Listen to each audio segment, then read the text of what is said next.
Matthew chapter 12. At that time, Jesus went on the Sabbath day through the grain fields. His disciples were hungry and began to pluck heads of grain and to eat. But the Pharisees, when they saw it, said to him, "Behold, your disciples do what is not lawful to do on the Sabbath." But he said to them, "Haven't you read what David did when he was hungry, and those who were with him? Now he entered into God's house and ate the showbread, which was not lawful for him to eat, for those who were with him, but only for the priest. Or have you not read in the law that on the Sabbath day the priests in the temple profane the Sabbath and are guiltless? But I tell you that one is greater than the temple, and he is here.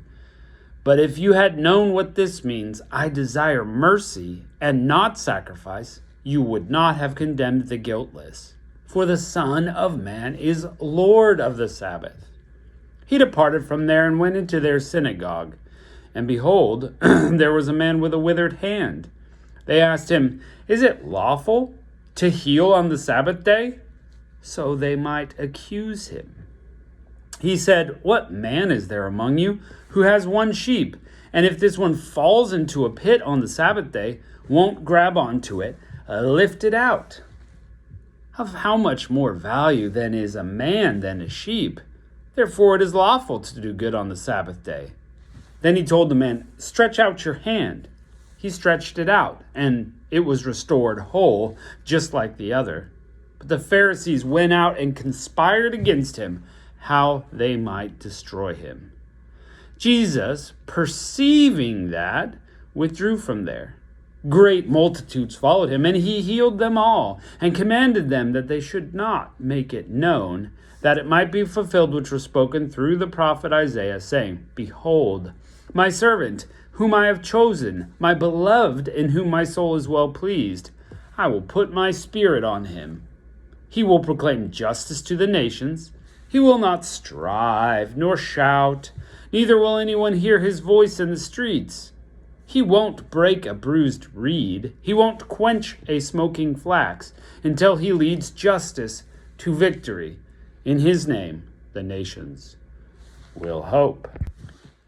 Then one, possessed by a demon, blind and mute, was brought to him, and he healed him, so that the blind and mute man both spoke and saw. All the multitudes were amazed and said, "Can this be the Son of David?" But when the Pharisees heard it, they said, "This man does not cast out demons except by Beelzebul, the prince of demons." Knowing their thoughts, Jesus said to them, "Every kingdom divided against itself is brought to desolation, and every city or house divided against itself will not stand. If Satan cast out Satan, he is divided against himself. How then will his kingdom stand? If I, by Beelzebul, cast out demons, by whom do your children cast them out? Therefore they will be your judges. But if I, by the Spirit of God, cast out demons, then God's kingdom is come upon you. Or how can one enter into the house of a strong man and plunder his goods, unless he first bind the strong man? Then he will plunder his house. He who is not with me is against me, and he who does not gather with me scatters.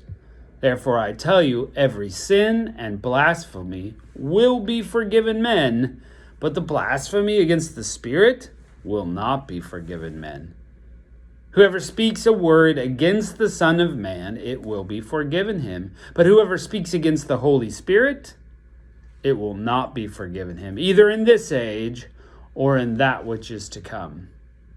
Either make the tree good and its fruit good, or make the tree corrupt and its fruit corrupt, for the tree is known by its fruit. You offspring of vipers, how can you, being evil, speak good things? For out of the abundance of the heart the mouth speaks. The good man out of his good treasure brings out good things, and the evil man out of his evil treasure brings out evil things. I tell you that every idle word that men speak, they will give an account of it in the day of judgment. For by your words you will be justified, and by your words you will be condemned. Then certain of the scribes and Pharisees answered, "Teacher, we want to see a sign from you." But he answered them, "An evil and adulterous generation seeks after a sign, but no sign will be given to it but the sign of Jonah the prophet. For as Jonah was 3 days and 3 nights in the belly of a huge fish, so will the Son of Man be 3 days and 3 nights in the heart of the earth. The men of Nineveh will stand up in the judgment with this generation and condemn it. For they repented at the preaching of Jonah, and behold, someone greater than Jonah is here. The queen of the south will rise up in judgment with this generation and condemn it. For she came from the ends of the earth to hear the wisdom of Solomon.